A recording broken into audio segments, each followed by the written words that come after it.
Hi everyone, it's Wednesday the 15th of December. We've got Ghost Town as the challenge set, Charged Hunters, and the star hero this week is Alpha.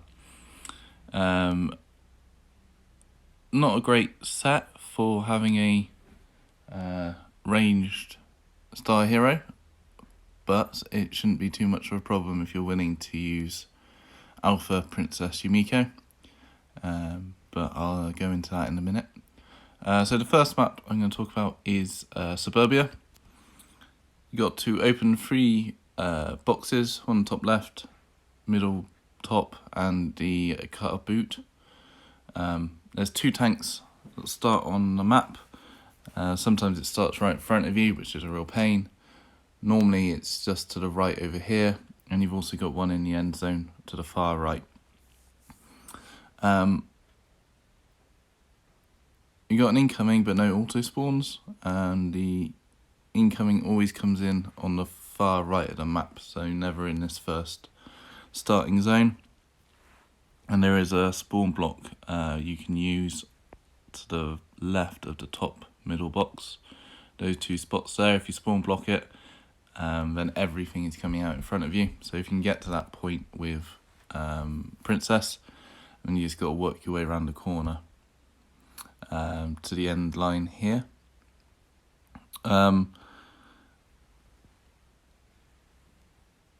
Alpha in lead, pretty early on, you're going to want to be going with Alpha Princess Yumiko if you want to use the star hero. I probably won't this week that much. I can't be doing with it at the moment.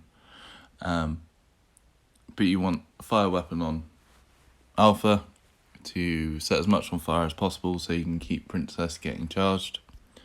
As I say, the spawn block up here. Just remember, when you open the card boot, it's going to auto spawn a walker to the left and one to the right. You can spawn block one of them. Just make sure you've got Princess's charge attack ready to stun the other. And then work your way around this blind corner to get to the exit. Horrible map most of the time anyway, and with Star Hero it's going to be even worse. Next map is Barbecue. Used to be Sasha Princess Yumiko with a Daryl's assault rifle, or Sasha and two assaults with Daryl's assault rifles.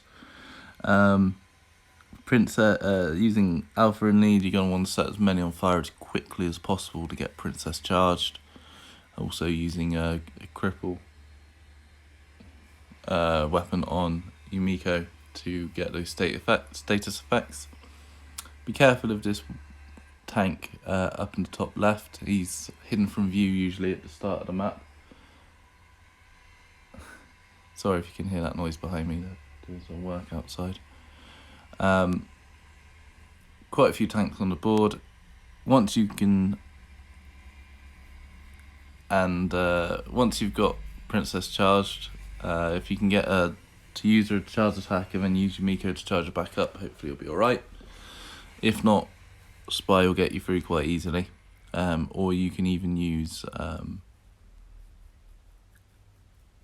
Sasha, Princess and Shane to speed things up a bit, just to explode them all, bunch them up and explode them all. It's just quite a fun way of doing it.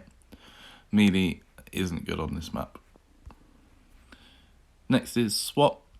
I used to love running this team on Swap. Probably will still do it a few times this week just because using Alpha on it is just going to be a pain. Always starts exactly the same in this setup.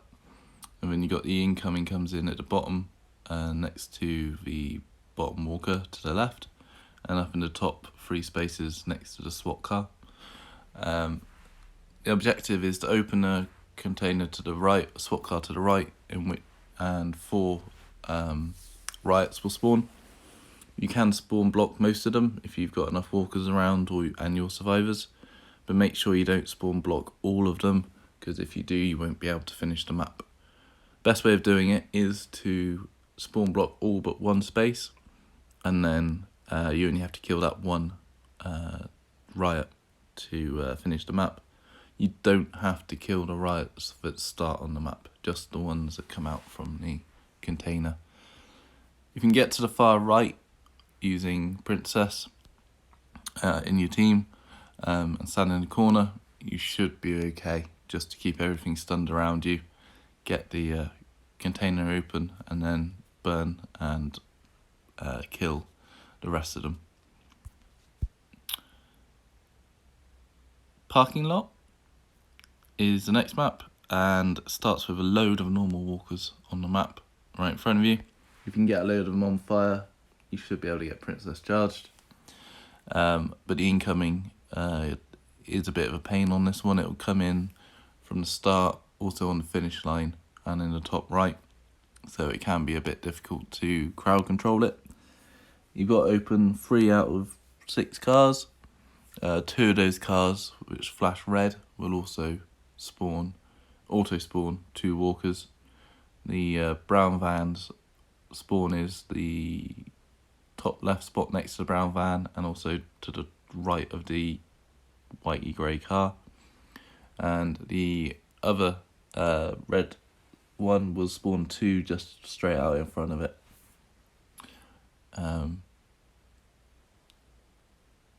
Yeah, so I was using melee on this for quite a way because you can had charged warriors, which really helped just to get everything stunned.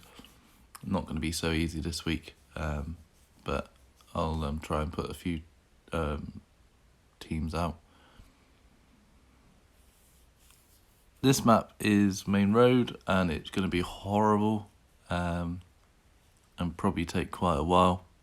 You got auto spawns from behind this block here, and also just in front of the gate, so he gets filled up pretty quick. Got a tank to kill on this side, and then 2 more on the other side of the gate. You really want to get on that gate as quickly as possible, otherwise you're gonna struggle to get through on the other side. Because we've also got an incoming which comes in, and it can fill up pretty quickly. Same as the previous maps, if you're using Princess and Yumiko, you want Alpha to set as much on fire as quickly as possible, and then crowd control, stun everything behind you, stun everything in front, vice versa.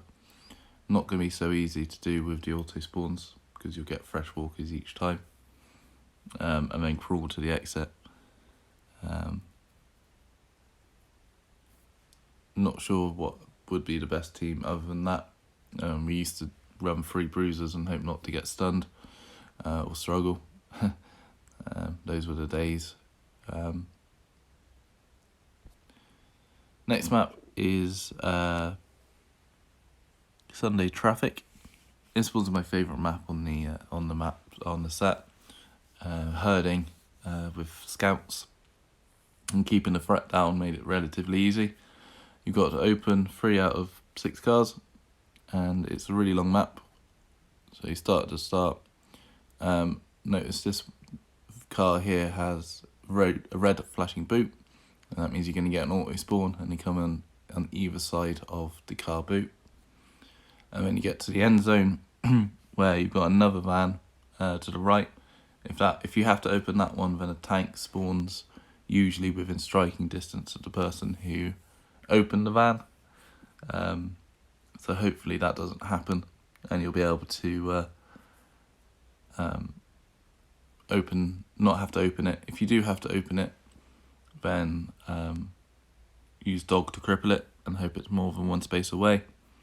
Or if you've got Bisa or shoot with cripple, you can always cripple it in Overwatch to stop it hurting you, or push it away with a Morningstar if you're lucky. And that's all 6. Thank you very much for watching. Not my best overview. Got some stuff in real life going on, so sorry about that. I hope it helps someone a little bit, and I'll see you soon. Thanks for watching.